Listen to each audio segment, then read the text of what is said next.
ડેડિયાવાડાના ધારાસભ્ય ચૈતર વસાવાના પત્ની શકુંતલા વસાવાએ જેલમાં કેવા દિવસો વિતાવ્યા અને આજે હજારો આદિવાસી જ્યારે નર્મદામાં ભેગા થયા છે ત્યારે તેમણે શું કહ્યું તે મામલે જ વાત કરવી છે। વૈષ્ણવજન તો તેને કહીએ જે પીડ પરાઈ જાનાને રે।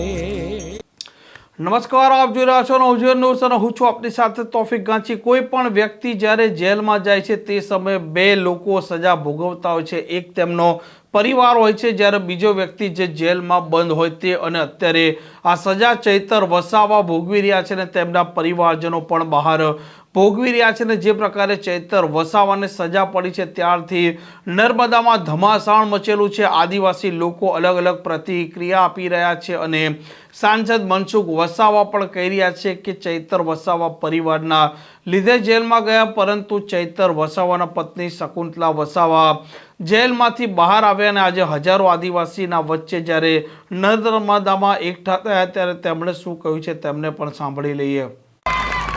કાલે અમને હાઈકોર્ટ દ્વારા મને અને મારી સાથે 4 ખેડૂતોને જેલમાંથી મુક્તિ મળી છે। નામદાર હાઈકોર્ટનો અમે આભાર માનીએ છીએ અને ધારાસભ્ય ચૈતર વસાવા વન વિભાગના કેસમાં અમને સજા કરવામાં આવી હતી। આ સજા ભાજપ સરકારે ખોટી રીતે અમને જેલમાં ફસાવ્યા છે, પણ એનો જવાબ 2027માં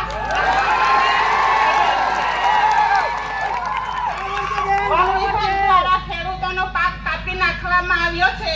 ખેડૂતોને ન્યાય અપાવવાના બદલે આ ખોટી સરકારે એમને સજા ભોગવી છે, પણ એનો જવાબ પણ આપણી જનતા આપવા માટે તૈયાર છે। આજે ધારાસભ્ય ચૈતર વસાવા આદિવાસી સમાજ માટે ઘણી લડત આપે છે, ત્યારે આ ભાજપ સરકારને ગમતું નથી, એટલે રાજકીય કિન્ના કરી રાખી ખોટી રીતે એમને વારંવાર જેલ ભોગવે છે, પણ એનો જવાબ પણ આ જનતા આપવા માટે તૈયાર છે। અમને 2027માં જ્યારે આ કેસ થયો હતો ત્યારે અમને સેન્સન કોર્ટ દ્વારા અમને જામીન મળ્યા હતા, પરંતુ અમારી તારીખ અમે દર મહિને ભરતા હતા। મહિનામાં અમને 2 તારીખ પાડવામાં આવી છે। કેસને ખૂબ ચલાવવામાં આવ્યો। એ લોકોએ ખોટી રીતે સજા ભોગવી છે, પણ એનો બદલો પણ જનતા આપવા માટે તૈયાર છે।